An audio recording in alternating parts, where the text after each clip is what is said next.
Déjenme darle una lectura a este Salmo 7. Oh Señor, Dios mío, en ti me refugio. Sálvame de todo el que me persigue y líbrame. No sea que alguno desgarre mi vida como león y me despedace sin que haya quien me libre.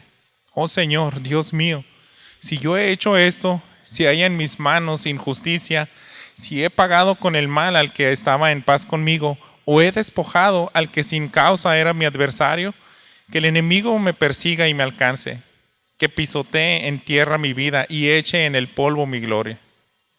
Levántate, oh Señor, en tu ira, álzate contra la furia de mis adversarios y despiértate en favor mío. Tú has establecido juicio, que te rodee la asamblea de los pueblos, y tú en lo alto regresas sobre ella. El Señor juzga a los pueblos. Júzgame, oh Señor, conforme a mi justicia y a la integridad que hay en mí. Que se acabe la maldad de los impíos, pero establece tú al justo, porque el Dios justo prueba los corazones y las mentes. Mi escudo está en Dios, que salva a los rectos de corazón. Dios es juez justo y un Dios que se indigna cada día contra el impío. Y si el impío no se arrepiente, él afilará su espada. Tensado y preparado está su arco. Ha preparado también sus armas de muerte. Hace de sus flechas saetas ardientes. Miren, el impío con la maldad sufre dolores y concibe la iniquidad y da a luz el engaño. Ha cavado una fosa y la ha ahondado y ha caído en el hoyo que hizo. Su iniquidad volverá sobre su cabeza y su violencia descenderá sobre su coronilla. Daré gracias al Señor conforme a su justicia y cantaré alabanzas al nombre del Señor, el Altísimo. Este salmo, hermanos, como muchos que leemos, usted pudo haber captado que hay cierta aflicción y cierta súplica porque el salmista está en problemas, David. Y tenemos salmos, hermanos, porque la humanidad necesita esperanza en días difíciles. Cuando nosotros no tenemos un acercamiento correcto ante Dios, pues no podemos sobrellevar situaciones que pues hacen que el ser humano se abrume. Déjeme contarle que en el año 2000 murió un cardiólogo muy famoso. Si usted lo investiga, se llama René Favaloro. Él inventó lo que conocemos como el bypass, una técnica pues, que ha salvado miles y miles de vidas en problemas del corazón. Y este doctor era un doctor argentino que tenía una ética intachable. Él pues fue inculcado con muy buenos valores. Las personas que le influyeron hicieron de él alguien muy recto. Él se va 9 años a Estados Unidos a estudiar y perfecciona sus técnicas de operación y regresa a Argentina porque él amaba mucho a su país y él siempre fue uno de esos doctores que servía pues al pueblo, a los necesitados, a los que no tenían recursos para hacer esas operaciones tan complicadas. Entonces René Favaloro, cuando llega a su país, hace una fundación y esa fundación pues está dando mucha esperanza de vida, pero pues obviamente tenían que sufragar gastos, su clínica, y en cierta manera el gobierno estaba endeudado con él. Literalmente le debían millones de pesos porque él operaba a personas, o sea, del Seguro Popular, y cuando él a veces quería cobrarles, los cheques se los retenían porque ellos querían una tajada. O sea, cuando usted estudia el sistema, pues ellos querían pues valerse de la corrupción para decirle, sí, te pagamos, pero queremos una parte. Y él era tan intachable, hermanos, que nunca se dio a eso. Pero cuando uno estudia qué tan complejo se puso esa situación, a él lo abrumó de que no pudo nunca con el sistema. O sea, él hizo muchos esfuerzos para pues sacar toda la luz, pero aún así nunca pudo con el sistema de corrupción de Argentina. Y eso hizo que este hombre llegara hasta el suicidio, hermanos. Él no tuvo esperanza de que se le hiciera justicia. Y su manera de protestar últimamente, pues dijo, yo no puedo contra el sistema, pero pues me voy a suicidar. Entonces, hermanos, aquí en la humanidad llegan situaciones como la de este doctor René Favaloro a abrumarnos. Y piense un poco qué pasó en la mente de esta persona cuando él quiere ser justo, cuando él sabe que está haciendo todo bien, que está beneficiando y salvando muchas vidas, pero el sistema no le permite seguir adelante con su fundación. Entonces fue tanta la depresión que él tuvo, los problemas, y le abrumaron demasiado, hermanos, que terminó suicidándose, así como dijeron, ustedes tuvieron la culpa. Y eso, hermanos, es una realidad en el ser humano. A veces estamos expuestos a situaciones tan complejas donde quisiéramos justicia. Nosotros quisiéramos que se nos haga justicia porque existen hombres, mujeres que quieren ser intachables, y aunque sabemos que no lo podemos ser, de todas formas nos indigna que el injusto se salga con la suya, el que nos persiga, el que nos quiere hacer la vida imposible. Y eso pasó con el rey David, hermanos. El rey David, en algunas Biblias pues tenemos un título de la causa por qué él escribe este salmo. La Biblia Dios Hablas Hoy le titula de la siguiente manera: Lamentación de David cuando cantó al Señor a propósito de Cus el benjaminita. No se sabe quién era ese mentado Cus, nunca se sabe exactamente qué le hicieron a David. Yo tengo algunas sospechas, hermanos. Yo quiero creer que esto era una situación en sus primeros años donde él empieza a ser famoso en toda la nación de Israel. Yo sospecho que a lo mejor todavía no era rey, o a lo mejor fueron sus primeros años de reinado. Porque si usted recuerda, el primer rey que tuvo Israel era Saúl. Él era de la tribu de Benjamín. Entonces Saúl siempre quería matar a David y puso en contra de él pues bastante servidumbre o de los que estaban en su ejército.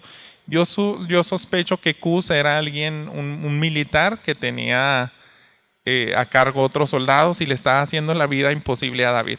Entonces David pues decía, pues yo soy justo, mis manos están limpias, no sé qué tanto estaba haciendo este hombre, a lo mejor difamándole o persiguiéndolo literalmente a muerte. Pero hermanos, David está componiendo un canto tan triste para externar cómo se siente y para tener liberación en el único que él sabía que él podía encontrarla. Hermanos, yo quiero que veamos dos cosas hoy. Vamos a ver el clamor de un justo cuando está en angustia, y que sea de modelo, porque los salmos, hermanos, son de tanta bendición para el creyente. Debemos de aprender a orar a Dios conforme a su escritura. Y la segunda cosa que vamos a ver es cómo David encuentra el descanso en la respuesta de Dios de que él pronto vendría y contestar esa oración. Miren, hermanos, vamos a irnos versículo por versículo, iniciando aquí nuevamente en el versículo 1. Dice: oh Señor, Dios mío, en ti me refugio. Sálvame de todo el que me persigue y líbrame. No sea que alguno desgarre mi vida como león y me despedace sin que haya quien me libre. Esta introducción del Salmo vemos que David está externando cómo se siente. Y les repito, como no sabemos los detalles de la raíz del temor de David, yo creo que es un salmo que nos va a bendecir, porque no importa el tono de la circunstancia que nosotros estemos padeciendo cuando nos sintamos identificados como David.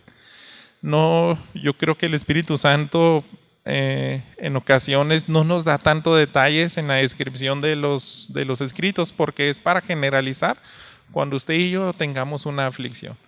Yo no sé si usted la tuvo recientemente, si la está teniendo en estos días, o si es muy probable que muy próximo vaya a tener una aflicción tan aguda que se sienta abrumado como David. Y él lo externa, hermanos, de una manera sorprendente, que a lo mejor nosotros no la podemos imaginar mucho, porque si se fijó, hizo una comparación a ser atacado o amenazado por un león. Les digo, pues aquí no tenemos noticias tan seguidos de que ahí anda un león suelto en las calles. De repente sale ahí, nos extraña porque algunos que tienen mascotas exóticas se les escapan y todo el mundo se pone vuelto loco, ¿verdad? Pero yo hace poco leía una biografía de David Livingstone, donde él estuvo en unas regiones donde habían muchos leones, allá en África. Y él describe cómo fue aventado por el aire por un león, lo tenía así como un gato juega con un ratón. O sea, él literalmente escuchaba cómo sus huesos se quebraban. Él estaba, tenía un león a menos de 2 metros, le apunta con su rifle, le dispara, pero no lo mata, y es donde le empieza a dar una revolcada. Le deja un brazo inservible por el resto de sus vidas. Pero cuando uno narra todo, escucha toda esa narrativa, pues yo me imaginaba hasta una polvadera, una desesperanza, y él también hay un momento donde siente que tiene las garras sobre su cabeza hasta que vienen más hombres y lo socorren y se ponen a pelear contra el león hasta que lo mata. Pero un escenario así, hermanos, es lo que David sentía. Eso me va a pasar. Es tan terrible lo que están maquinando contra mí que no, lo más que yo pudiera comparar es como un león despedaza fácilmente a su presa.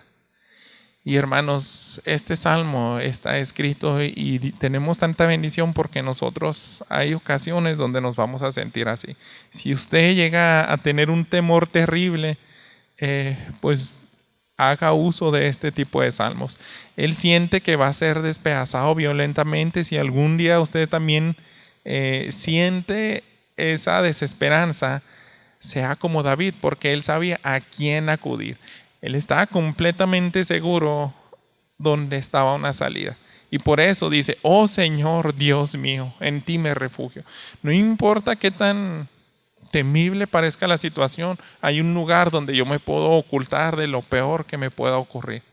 Y por eso encontramos esperanzas en estos salmos. Fíjese cómo continúa esa oración en el versículo 3. Oh Señor, Dios mío, si yo he hecho esto, si hay en mis manos injusticias, si he pagado con el mal al que estaba en paz conmigo, o he despojado al que sin causa era mi adversario, que el enemigo me persiga y me alcance, que pisotee en tierra mi vida y eche en el polvo mi gloria, Selah. Esta palabrita Selah es para hacer una pausa y meditar.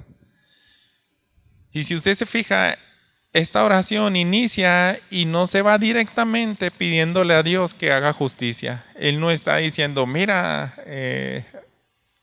cobra venganza.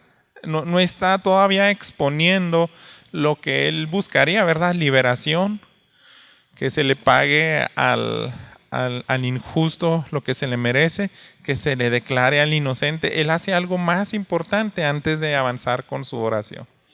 ¿Por qué, hermanos? Porque antes de pedir cualquier súplica de liberación y declararse incluso inocente, él todavía no empieza a decir, yo no hice nada.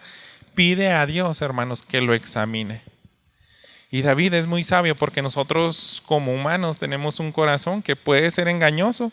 Y David tenía otros salmos, ¿verdad? Que decía, examíname porque yo puedo ocultar y me puedo hacer insensible incluso a mi propio pecado. Pero antes de pedir por liberación le dice, yo quiero que tú me examines antes. Y aunque va a expresar que él se siente inocente, de todas formas él no pone por encima cómo se siente a la justicia omnipotente de Dios. Y eso nos bendice de la oración. Él sí expresa que es inocente y él está tranquilo porque lo vemos en estos versículos. Por ejemplo, en el 4 dice, si he pagado con el mal al que estaba en paz conmigo. Si yo llegué a hacer eso, que él sospecha que no, él está completamente seguro, dice, yo no he hecho ese tipo de cosas, pero si lo llegué a hacer, entonces también trata conmigo. Y esa oración, hermanos, yo creo que muchas veces nosotros no la hacemos. David podía tener una conciencia tranquila, hermanos, pero de todas formas decía, Dios es el soberano. Y necesito que antes de que me declare justo a mí, Él me examine y se declare justo Él, el Rey de Reyes y Señor de Señores. Y así es como vamos teniendo forma, ¿verdad?, de un modelo, de una oración piadosa.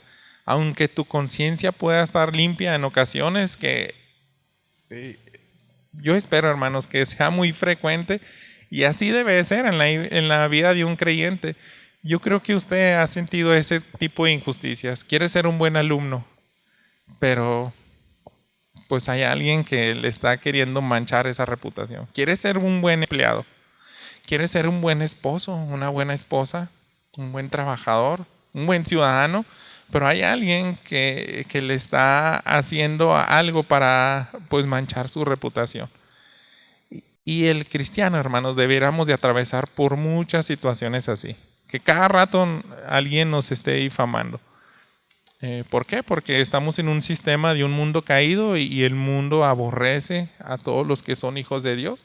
Y así nos va a ocurrir, hermanos. Pero tener un salmo así hace que nosotros consideremos antes de pedir por esa justicia y dígale a Dios, yo me siento tranquilo, Dios, pero no por eso quiero que pases por alto tu justicia.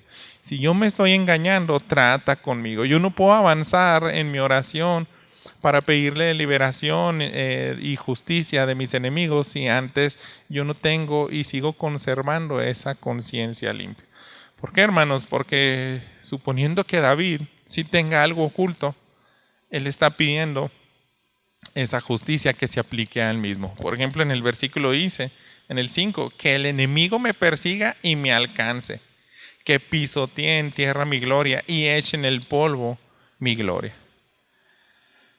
Les digo, hermano, yo sospecho que estos fueron los primeros años del rey David, porque después le pasó exactamente eso cuando pues tuvo muchos problemas a la luz de haber pecado con Betsabé.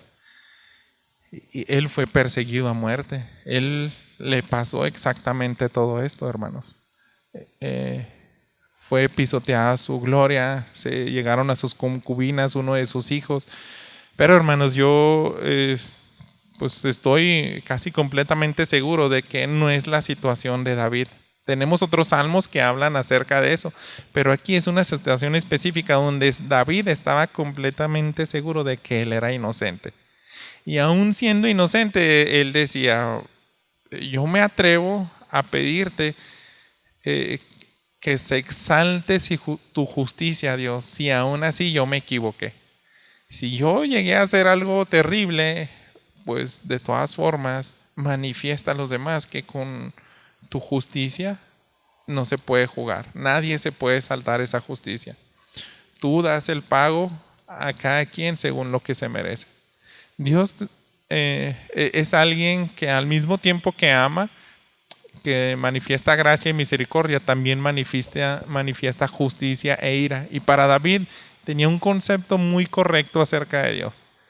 Ya una vez, hermanos, de haber orado de esta manera, le invito a que usted y yo no avancemos también en esas oraciones de pedir justicia, misericordia, sin antes considerar cómo oraba David. También deténgase y dígale, Dios, antes de que pida esta liberación, examíname y trata conmigo primeramente, porque yo no quiero que se blasfeme tu nombre y que digan, es un Dios que tiene consentidos.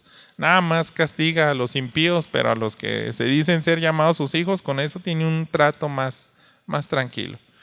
Y aunque sí sea verdad, porque establece una misericordia y gracia pues más particular en sus hijos, a tal de no destruirlos por tristeza, hermanos. De todas formas, Él disciplina. Y hermanos, todavía estamos en ese clamor del rey David. Una vez que ya él continúa con una conciencia limpia, ahora sí procede a pedir esa justicia específicamente. Fíjese el versículo 6, levántate, oh Señor, en tu ira, álzate contra la furia de mis adversarios y despierte en favor mío. Tú has establecido juicio, que te rodee la asamblea de los pueblos, y tú en alto regresas sobre ella. Y aquí vemos ya, ahora sí, específicamente le está pidiendo a David, ¿qué quiero que hagas? No se lo tome como algo así, una venganza propia. David más bien quiero que tú hagas justicia. Quiero que todos vean que no se pueden escapar de tu mirada. Entonces él está orando de esa manera. Es una realidad que como cristianos pues vamos a sufrir esas injusticias, pero en esta oración, hermanos, es el único lugar donde vamos a tener descanso, porque sabemos que oramos a un Dios que hace justicia. Ahí es donde empieza a haber esperanza.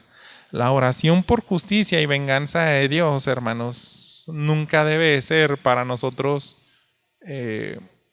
por así decirlo, gozarnos o deleitarnos en que está sufriendo nuestro enemigo. Debemos de tener cuidado porque a simple vista parece que David quiere eso.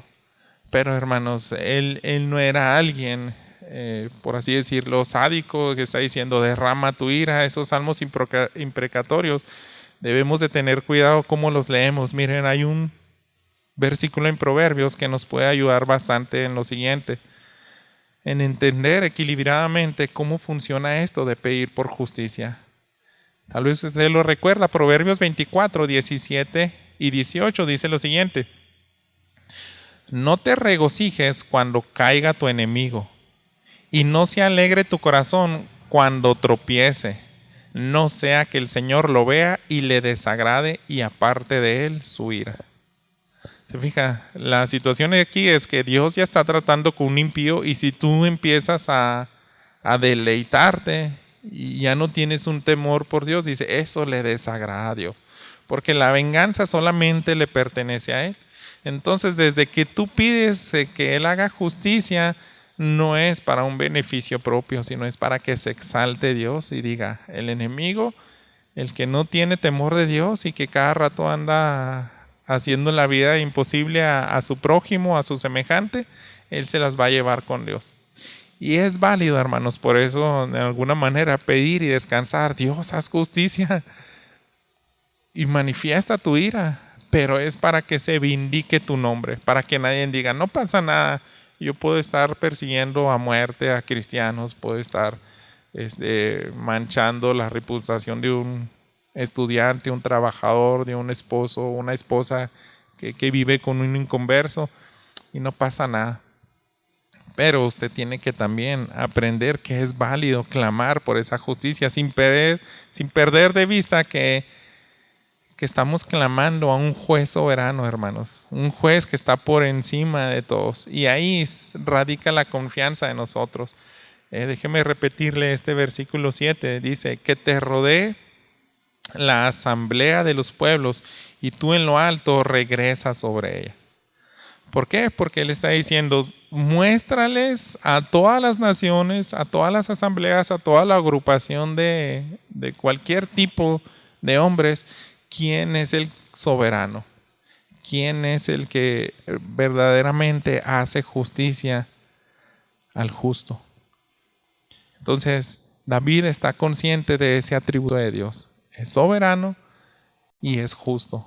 Y clama a ese juez, hermanos. Ahí es donde se encuentra ese descanso.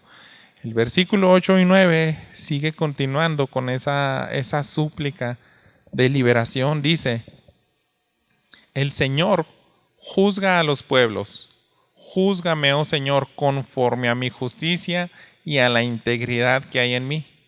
Que se acabe la maldad de los impíos, pero establece tú al justo, porque el Dios justo prueba los corazones y las mentes.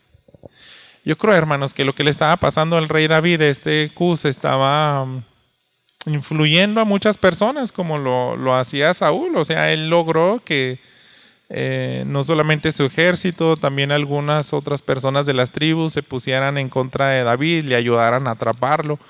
Yo creo que este hombre estaba de una manera similar, actuando en cómo destruir al rey David. Y a lo mejor él podía engañar a las personas y decirle, hay que matarlo, hay que hacerle esto, se lo merece. Eso es lo que cada rato hacían los enemigos de David. Pero David decía, aunque todos estén siendo engañados por ese hombre llamado Cus, tú sí ves los corazones, tú sí ves las intenciones, tú puedes ver mi inocencia y puedes ver la maldad que hay en él. Y eso, hermanos, es también una manera en la cual nosotros descansamos. Si oras y confías que Dios no le es oculto nada, empezando por tu conciencia limpia y también porque Él sabe las perversas intenciones de nuestros enemigos. Sabe, hermanos, el rey David, que Dios es un juez que no puede ser corrompido. Ahí no le puedes dar mordida. Es alguien que es imposible hacer que la balanza se incline a favor de sus enemigos. Entonces él ora, considera que él es omnisciente, que lo conoce todo, que es incorruptible, que no puede ceder ante la corrupción. Y de esa manera tenemos que unirnos en ese sentir de David y decirle: me acerco a ti, Rey soberano y justo, para que tú me hagas esta justicia. Eres el único que puedes hacerla. Ningún hombre en la tierra puede tomar ese lugar y papel de Dios. Ha pasado, hermanos, que abogados o circunstancias o personas astutas hacen que un juez se le nuble el pensamiento y los dictados y termina declarando como culpable al inocente. Pero nuestro Dios no es así, hermanos, y debemos de ir a Él en esa oración. Ahora, hermanos, cuando aprendemos a orar así, solamente nos queda esperar. Y ahí viene la segunda parte de nuestro salmo, un descanso en la respuesta de Dios de que pronto vendrá. No solamente debemos de orar, hermanos, sino tenemos que tener una fe y paciencia y también descanso, porque decirle: yo sé que me escuchaste, Dios, y sé que vas a actuar. Y ahí continuamos en los versículos 10. Mi escudo está en Dios, que salva a los rectos de corazón. Dios es juez justo y un Dios que se indigna cada día contra el impío. Empieza a cambiar un poco de tono esta oración y ya podemos ver que él ya está sintiendo esa respuesta. ¿Por qué? Porque dice: ya, yo sé que hay un escudo perfecto que bajo esa protección no puedo ser tocado.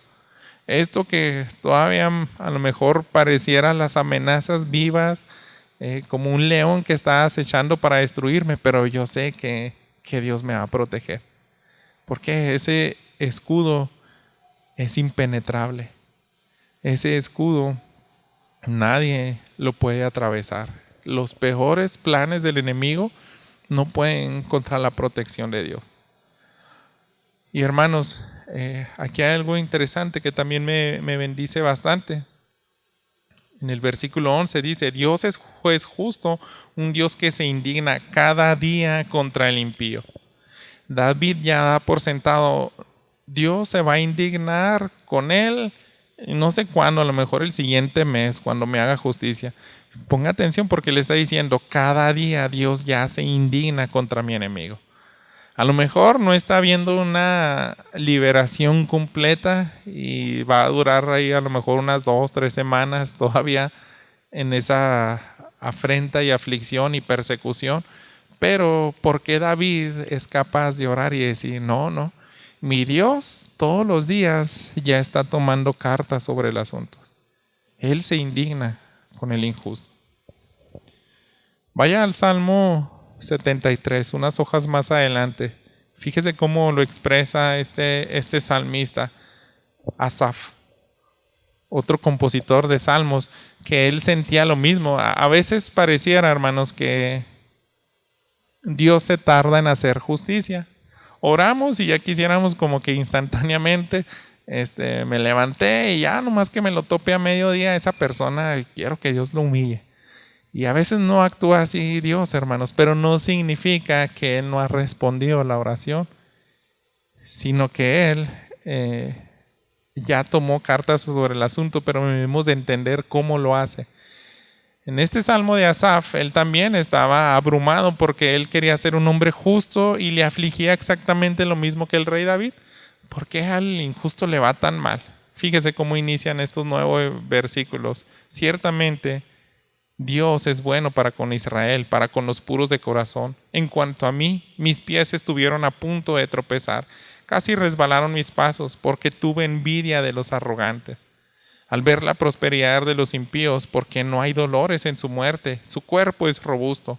No sufre penalidades como los mortales, ni son azotados como los demás hombres. Por tanto, el orgullo es su collar, el manto de la violencia los cubre. Los ojos se les saltan de gordura, se desborda su corazón con sus antojos, se burlan y con maldad hablan de opresión.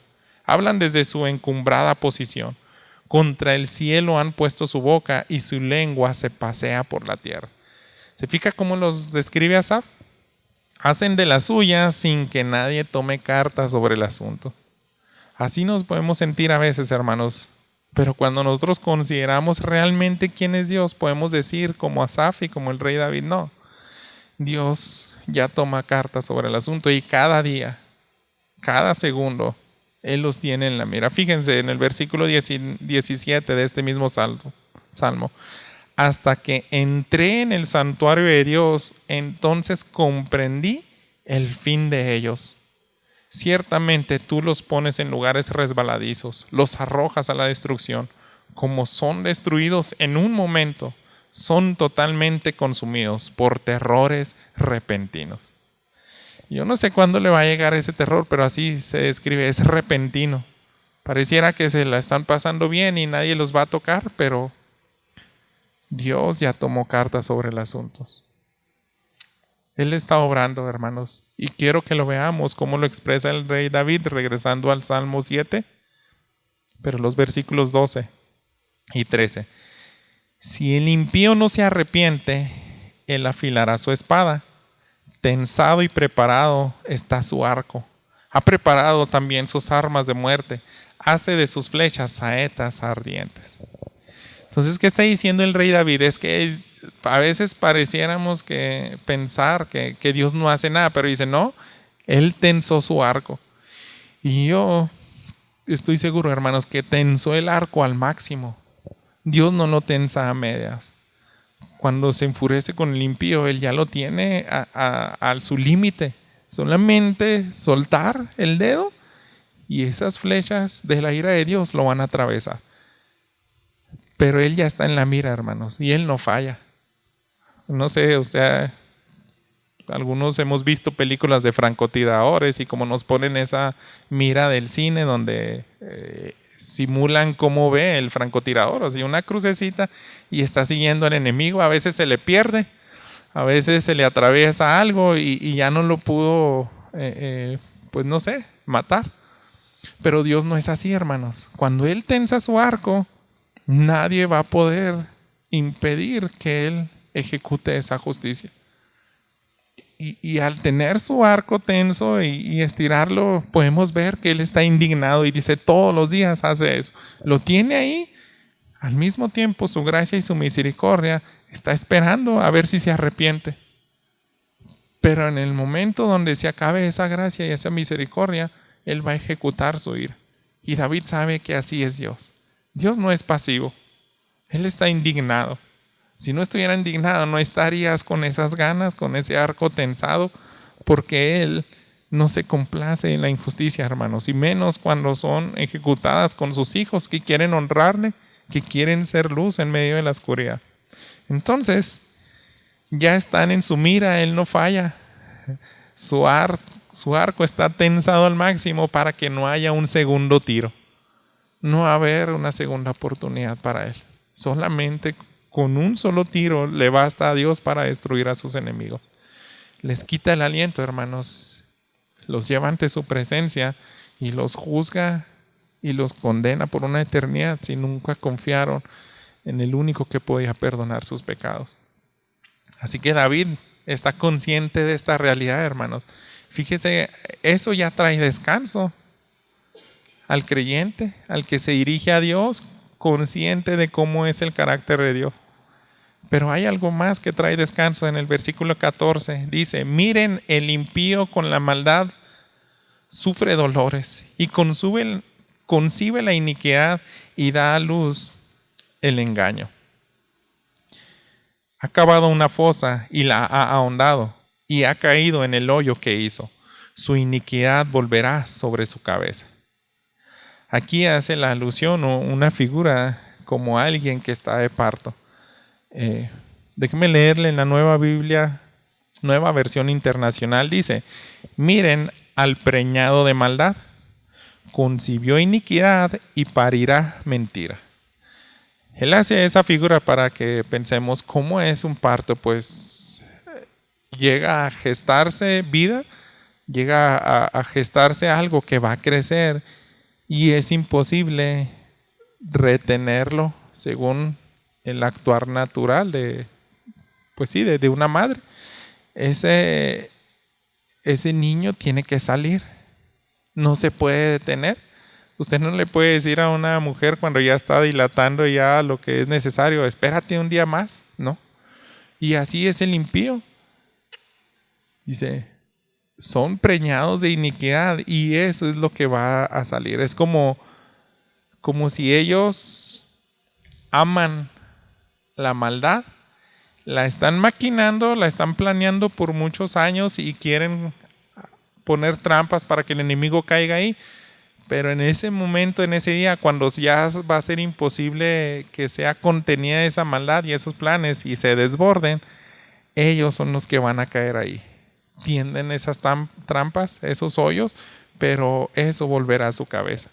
Y eso lo vemos pues en muchos pasajes a lo largo de la historia de la humanidad, de la iglesia, cómo Dios ha traído esa justicia.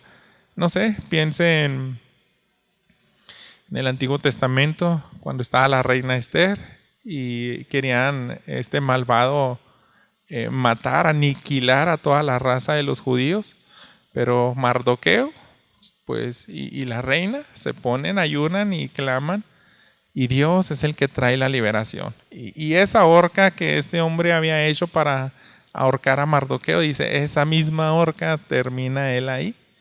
Entonces es una figura similar aquí.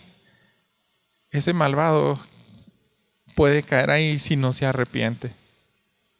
Esa figura, esa maldad que desborda, ellos no saben que se puede volver en su propia contra. Entonces David también está consciente de eso y le trae descanso lo mismo. Yo sé cuál puede ser el fin de ellos. Tienen esas malas intenciones, pero cuando se voltee todo en su contra porque va a actuar mi Dios, ahí yo voy a responder de la siguiente manera. Fíjese los últimos versículos 16, 17. Daré gracias al Señor conforme a su justicia y cantaré alabanzas al nombre del Señor el Altísimo. Y ahí termina el Salmo. ¿Cuál es mi fin? Yo voy a alabar a Dios cuando Él haya manifestado esa justicia. Es una convicción, hermanos, de que se va a ejecutar la justicia de Dios y habrá un descanso para el justo, un pago al impío, y por la eternidad va a adorar a Dios.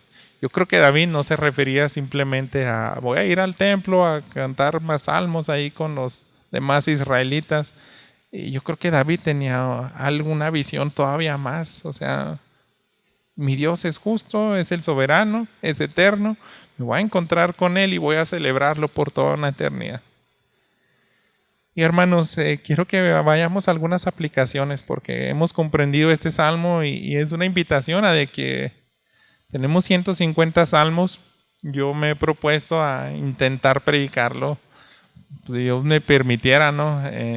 Por el resto de mi vida. No siempre predico un salmo, pero quisiera abarcar esos 150 salmos porque cuando aprendemos a orar así, hermanos, nuestra manera de vivir aquí es completamente distinta. Nosotros podemos vivir con algunos adelantos de lo que vamos a ver en el cielo. Vamos a tener paz en los momentos que pareciera que no hay salvación. Pero estos salmos, hermanos, dicen, no, sí hay salvación. ¿Por qué? Porque nosotros conocemos quién es ahora el juez justo, hermanos. Jesús, el Rey de Reyes y Señor de Señores. Quiero que vayamos a una última cita en Apocalipsis, capítulo 8. En el libro de Apocalipsis se narra, ¿no? Cómo va a ser el final de los tiempos, cómo va a ser las etapas donde Dios va a empezar a ejecutar su justicia. Y hay algo muy interesante en este capítulo 8, donde se menciona, yo sospecho, pues un paralelo o algo que nos va a ilustrar bastante a lo que vimos hoy. Fíjese lo que dice los primeros 5 versículos de este capítulo. Está hablando de unos sellos donde ya Dios está manifestando su grandeza, su poder, su brazo poderoso en los últimos tiempos. Pero cuando llega el séptimo sello, ponga atención, cuando el Cordero, o sea Jesús, abrió el séptimo sello, hubo silencio en el cielo como por media hora. Vi a los 7 ángeles que estaban de pie delante de Dios y se les dieron 7 trompetas. Otro ángel vino y se paró ante el altar con un incenciario de oro y se le dio mucho incienso para que lo añadiera a las oraciones de todos los santos sobre el altar de oro que estaba delante del trono.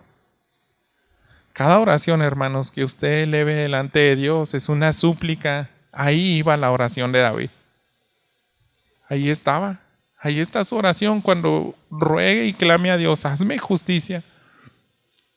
Trae esa justicia empezando por mí o con mis enemigos. Esas son las oraciones que se van a elevar a lo largo de todos los siglos en la humanidad, en la historia de los cristianos. Y dice, a ese incienso añádele más. Y fíjese qué va a pasar. De la mano del ángel subió ante Dios el humo del incienso con las oraciones de los santos. 5. Después el ángel tomó el incensario, lo llenó con el fuego del altar y lo arrojó a la tierra. Y hubo truenos, ruidos, relámpagos y un terremoto. Se manifestó la ira de Dios, hermanos. Va a llegar un momento donde dice, yo voy a responder. Y toda esa ira que va a ser derramada en la tierra, ahí se expresa en los siguientes versos. Cada una de esas trompetas habla de cosas terribles, hermanos, que va a ocurrir. Son cosas donde Dios va a estar manifestando su ira. Y ahí está vindicando su nombre de Dios. Cuando están derramando todas esas trompetas y antes de llegar a la última hay una pausa. Y fíjese en el capítulo 11, el versículo 15, lo que ocurre aquí. El 7º ángel tocó la trompeta y hubo grandes voces en el cielo que decían, esta es la última trompeta donde ya van a derramar la última gota de ira de su juicio. Dice, el reino del mundo ha venido a ser el reino de nuestro Señor y de su Cristo. Él reinará por los siglos de los siglos. Y los 24 ancianos que estaban sentados delante de Dios en sus tronos se postraron sobre sus rostros y adoraron a Dios diciendo, te damos gracias, oh Señor Dios Todopoderoso, el que eres y el que eras, porque has tomado tu gran poder y has comenzado a reinar. Eso va a pasar, hermanos, y David lo sabía. Él cuando dice, yo voy a ir y adorar contigo, cantaré alabanzas al nombre del Señor, es que nos podemos unir a esos 24 ancianos y cuando Jesús ejecute esa ira, nosotros también vamos a unirnos en la oración con Él. Esa debe ser nuestra esperanza, hermanos. Si no vemos las cosas de esa manera, vamos a terminar como ese doctor René Favarolo. Mire, él dejó una carta antes de morirse. Usted la puede buscar en internet, solamente le voy a leer el final, algunos fragmentos. Pero piense cómo se sentía este hombre. Dice al final, un día antes de suicidarse, o horas tal vez, estoy cansado de luchar y luchar, galopando contra el viento, como decía Donata. No puedo cambiar. No ha sido una decisión fácil, pero sí meditada. Solo espero no se haga de este acto una comedia. Al periodismo le pido que tenga un poco de piedad. Estoy tranquilo. Alguna vez en un acto académico en Estados Unidos se me presentó como a un hombre bueno que sigue siendo un médico rural. Perdónenme, pero creo que es cierto. Espero que me recuerden así. En estos días he mandado cartas desesperadas a entidades nacionales, provinciales, empresarios sin recibir respuesta. El lunes no podría dar la cara. A mi familia en particular, a mis queridos sobrinos, a mis colaboradores, a mis amigos, recuerden que llegué a los 77 años. No aflojen. Tienen la obligación de seguir luchando por lo menos hasta alcanzar la misma edad, que no es poco. Una vez más, reitero la obligación de cremarme inmediatamente sin perder tiempo y tirar mis cenizas a los montes cercanos a Jacinto Auraz. Allá en La Palma, queda terminantemente prohibido realizar ceremonias religiosas o civiles. Un abrazo a todos, René Favaloro. Él se quitó la vida, hermanos, disparándose en el corazón. Y usted pudiera pensar, pues parece que no está tan tan triste es esa carta, pero podemos ver, hermanos, ignorancia de quién es Dios. Él no era creyente y él seguramente terminó ahí en las llamas de fuego. Pero su lucha por la justicia aquí en la tierra, usted lo percibió. Hice hasta lo imposible, hasta escribí cartas para que se me hiciera justicia, para recibir ayuda a otras instancias, para que se conservara la fundación donde yo ayudaba a tantas personas. Pero no, nadie me respondió. Fue tanto lo que le abrumó, hermanos, que terminó quitándose la vida. Eso no es esperanza, hermanos. Pero el creyente, hermanos, cuando ve las cosas de manera distinta, puede enfrentar incluso cosas peores y tener esperanza. Déjeme terminar con un relato que yo creo que todos los cristianos lo conocemos y son prédicas que, muchos predicadores van a recordar estas frases que nos encanta citar de Martín Lutero. En un libro de predicación de un doctor teólogo que se llama Steve Lawson, él le tituló este libro Predica los Salmos, y yo no sabía, hermanos, que Martín Lutero tuvo 2 libros que fueron la clave de que su vida fuera tan fortalecida. Fíjese, cito lo que dice Steve Lawson. En Romanos, Martín Lutero encontró la ayuda para formular su doctrina cuando él sabe que es justificado por la fe, y en eso gira bastante la reforma. Pero dice, fíjese lo que dice: mientras que en los Salmos encontró la valentía para proclamar el mensaje de Dios al mundo. Dicho de otro modo, Romanos le dio a Lutero su teología, pero fueron los Salmos los que le dieron su fragor. Los Salmos le dieron a Lutero una visión elevada e imponente de Dios, tanto así que al predicar el Evangelio estaba dispuesto a luchar con el diablo mismo. Martín Lutero, hermanos, estudió todos los Salmos, los enseñaba y se empapó de esa teología y de Romanos antes de clavar las 95 tesis. Y hermanos, conocemos cómo se desenlaza esa historia donde él ya estaba amenazado a muerte. Él es puesto delante de reyes, de principados, y saben que si no se retracta de esas 95 tesis y todo lo que quería hacer a la Iglesia Católica Romana, pues lo iban a matar. Lutero sabía que ese podía ser el último día de su vida, pero ese trasfondo teológico de las verdades de los Salmos, hermanos, era tan firme en Lutero. Y ahora sí les cito lo que pasó el 28 de abril de 1521. Estas palabras famosas de él, dice: si no soy refutado por el testimonio de las Sagradas Escrituras o por motivos razonables, porque le estás diciendo, retráctate de todo lo que estás diciendo, no. Si ustedes no me refutan, yo no puedo creer ni al Papa ni al Concilio, ya que está comprobado que se han equivocado y que se ha contradicho repetidamente. Me consideraré vencido por la Escritura, en la cual me he apoyado, por lo que mi conciencia es prisionera de la palabra de Dios. Por lo tanto, ni quiero ni puedo retractarme de nada, pues obrar contra la propia conciencia no es ni seguro ni honrado. Que Dios me ayude. Amén. Entonces, hermanos, él no se abrumó hasta la muerte. Él no se suicidó horas antes de que lo llevaran a ese concilio. Dijo, yo no me voy a retractar, me pongo en manos de Dios. A él me encomiendo y lo que pase, pues no importa. Lutero, hermanos, está convencido que se le haría justicia, que en algún punto él se iba a sumar a esos cantos, adoraciones al Rey de Reyes y Señores cuando él ejecute su justicia.